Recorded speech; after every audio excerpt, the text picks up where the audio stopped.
Well, hello there, and welcome to the podcast, to another episode of Queerly Overthinking. I'm your host, Adam Harper. Y'all, this episode, been overthinking it for a while, and I feel like I finally put it all down, pen to paper, figuring out what I wanted to say. But before we get into it, if you've read the title of the episode, I want to say this up front, specifically about the word queer. And when I use the word queer today, I'm mostly using it to describe myself, and I would say the general us. And I want you to feel like you can swap it out for whatever word best fits your identity or however you best identify. I also want to acknowledge that queer still carries some weight for people, and it has a history of being a slur, and I don't take that lightly. I find that it's, for me, the word that best describes parts of myself, but we'll get into that a little bit later. To start, though, the question I have to kick things off is, have you ever felt when you walked into a room and maybe you were just a little too much for the room, maybe a little too loud, a little too expressive, too open about yourself with the people in that room? And then on the flip side, in a completely different way, have you walked into a space that was supposed to be yours, your community, your people, and somehow still feel like you don't quite fit? Like you hadn't gotten the memo on what you were supposed to be into or how you were supposed to show up. Yeah, that's what we're going to be talking about today. The question I keep coming back to is, am I too queer? Or am I not queer enough? And what I've come to realize after a lot of sitting with it and overthinking it is that underneath both versions of that question is really just one question. Am I allowed to take up space as I am? That's what this episode is about. Not a full, neat resolution, not a list of fancy answers, just an honest conversation with y'all about what it has felt like for me to live in that tension and to navigate it, and what I've learned about myself by doing that. So with that, let's get into it.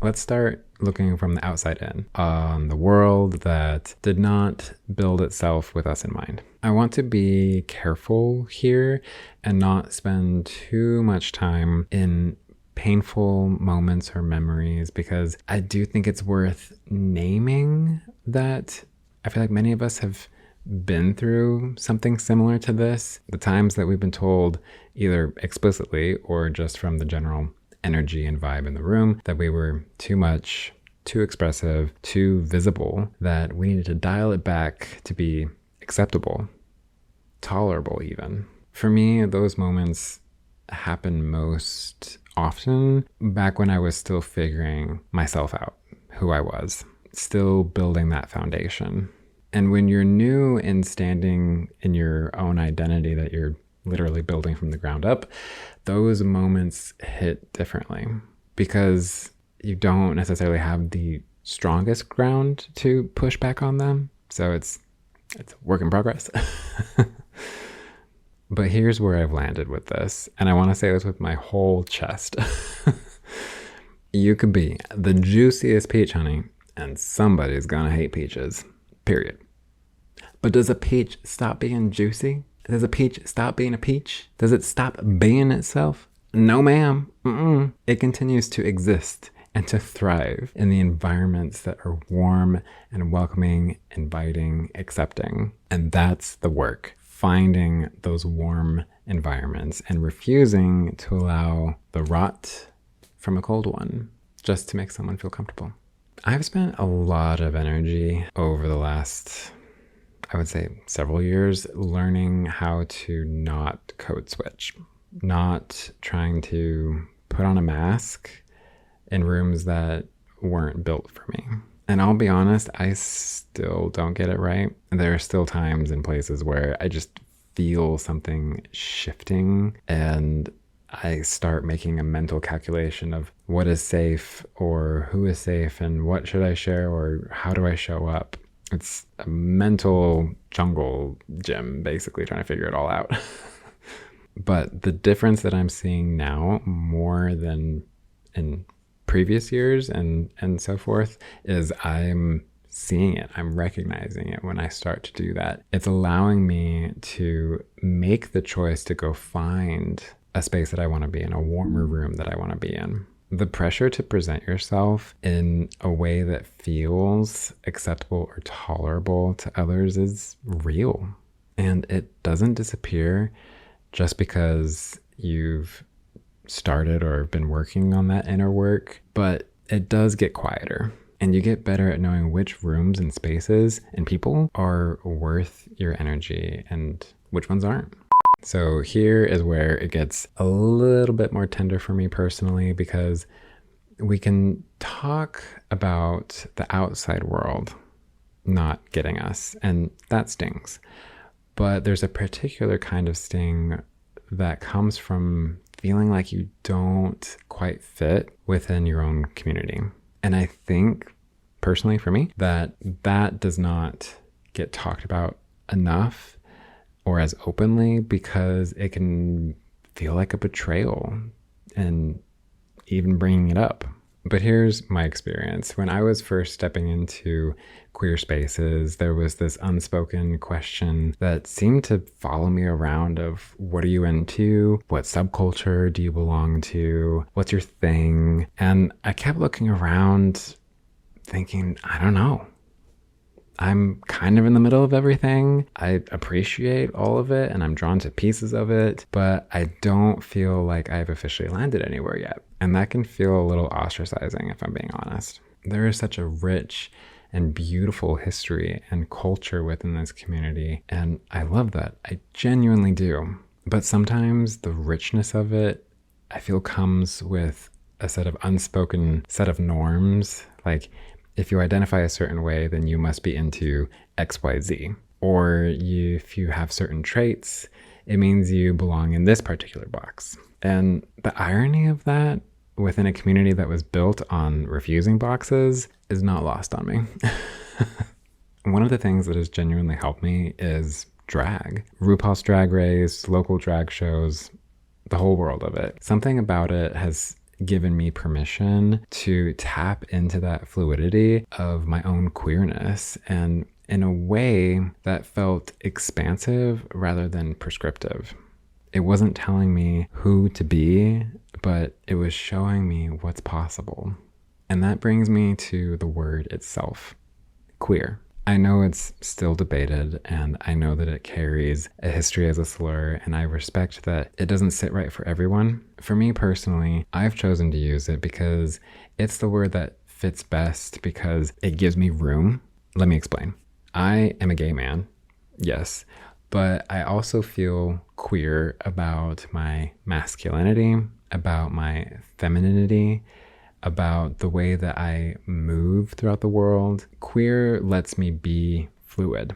It lets me not fit into a box and be totally fine with that. So when I felt not queer enough, I think I finally realized what was really happening is I was measuring myself against a set of expectations that nobody was actually assigning to me. I was doing it to myself. Sometimes I still do, but again, we're work in progress. We're working on it. The freedom of realizing that, or at least, the beginning of that, came when I started asking, whose expectations are these actually?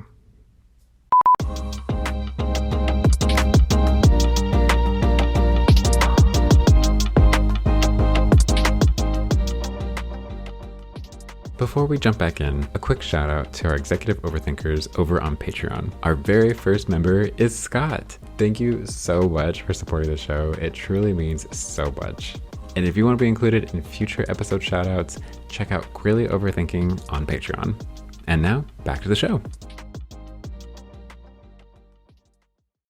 Here's what too queer and not queer enough have in common. They're both asking you to perform. One wants you to perform straightness or at least neutrality. The other wants you to perform a particular version of queerness.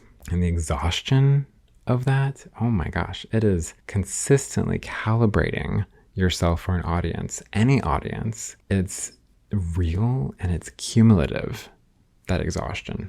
I think about safety in this context too. And to state the obvious, I am a white male, and that's the first thing that people see when they look at me. I'm not immediately on the front lines of what is happening in the world politically right now, and I know that and I hold that, because what is happening specifically to transgender individuals, to non-binary people, to those who've had to fight for their documentation to reflect who they actually are, that is not abstract to me at all. Those people are my community, in my community. And the fact that I have a layer of privilege and protection that they don't is not something I take lightly. What I try to hold on to, and what I think is so genuinely important right now, and a responsibility that I am fully aware of, is to stay informed, to speak up, to vote, even in the small elections, because the small ones really do have an impact. I actually just voted today. And to show up for your people in your community and in your social circles, especially those that need it. And also, this part I feel like is not said enough, but you have to protect your mental health. I know for me, I cannot pour from an empty cup, especially if I have burned myself out by consuming nothing but headline after devastating headline after devastating headline. There's a balance there, and I feel like RuPaul said it best. They said, you can look at the darkness, but don't stare at it. And I think about that quote a lot. I acknowledge that it's there, but I don't stare. And that sticks with me, because I feel like it reminds me to have a plan, protect yourself, both mentally, physically, the whole 9 yards, and to keep moving forward. I want to close with something that I feel like will tie this all together. It's a quote from the author of Veronica Tugliva. I hope I'm pronouncing that right. They said, "The biggest mistake people make when trying to be authentic is just that. They try. They see these role models of what an authentic person is supposed to look like or act like, and they try to emulate that. Authenticity isn't about what things appear to be. It's about allowing things to be what they are. Authenticity is about getting away from hiding, from wearing a mask, from always asking, how should I act? What should I say? What will people think? And that includes asking, how should an authentic person act? What would a genuine person say? Being authentic isn't about making yourself a certain way. It's not even about finding out what you really enjoy as opposed to what other people enjoy, or who you really are as opposed to other people are. Authenticity is allowing your likes, dislikes, personality, appearance, hobbies, and beliefs to be fluid, to change, to evolve as you learn, grow, and experience the world. At its core, authenticity is the practice of surrendering the tiresome task of keeping up appearances and taking up the lifetime work of allowing what is already within you to come out, while you remove as many internal and external obstacles as possible. And who knows what will spill out of you when you just allow it to? Who knows what is within you awaiting recognition, awaiting permission to show itself to the world? Even you don't know until you try, or rather until you stop trying, until you become curious.